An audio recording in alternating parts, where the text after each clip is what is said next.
Water. It's the main ingredient in beer. So why do we pay the least attention to it? What exactly is water chemistry and why is it so vital in the overall characteristic of our beer? Don't let looks fool you. Beneath that clear exterior lies a complex chain of chemicals consisting of salts, ions, and minerals. There are two types of water, hard and soft. Hardness in water is a description meaning there's deposits of minerals such as calcium and magnesium, which lie in the water molecules, whereas softness in water will have a far less concentration of these minerals present in the molecules. Hard water has benefits to health in the form of minerals, may leave spots on dishes after drying, and is also considered the preferred water to drink and can also make skin and hair dry.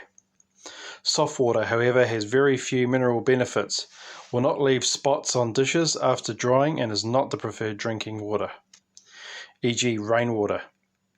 The only guaranteed method to completely rid your water of any trace elements and basically start off with a clean sheet is to use distilled water or invest in a reverse osmosis filtering system. Of course, you can ask your local council for a full water report or get it tested professionally. The main 6 ingredients that are typically found in water are as follows. pH and alkalinity.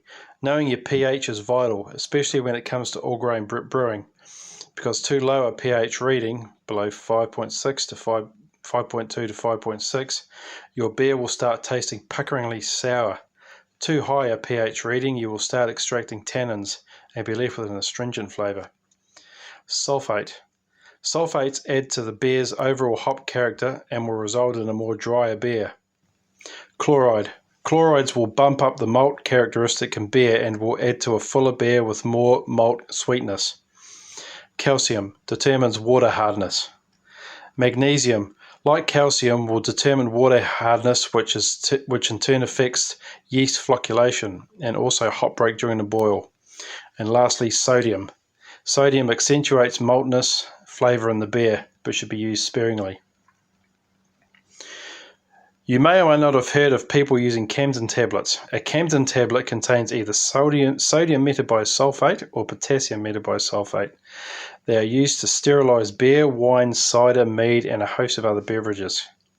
Camden tablets are designed to kill traces of chlorine and chloramine in water, and will also kill off any unwanted wild yeasts or bacteria lurking around in the air. A typical ratio is 1 tablet per 5 litres or 1 US gallon. When transporting beer or wine between containers, Camden tablets are also employed as an antioxidizing agent. The Camden tablet's sodium metabisulfate will trap oxygen that enters the beer or wine, preventing it from harming it. So you're probably thinking by now, how am I supposed to measure all these minerals in the water? Well, to accurately measure your mash pH, I would suggest investing in a decent pH meter. If you're really stuck and can't afford a pH meter, you could use litmus test strips, but they are by far less accurate and should only be really used in a pinch. Additionally, not all pH testers are created equal. You'll want one that can swiftly detect pH in any environment and has dual calibration for maximum accuracy. Brewing software is also an invaluable tool for governing what salts to add and how much. Check out my previous video above for a rundown of some free brewing software sites you can check out. Lastly, another consideration is when to add the required salts, as not all are easily soluble. One such exception is calcium chloride. This is not soluble in water and will need to be added during the mash.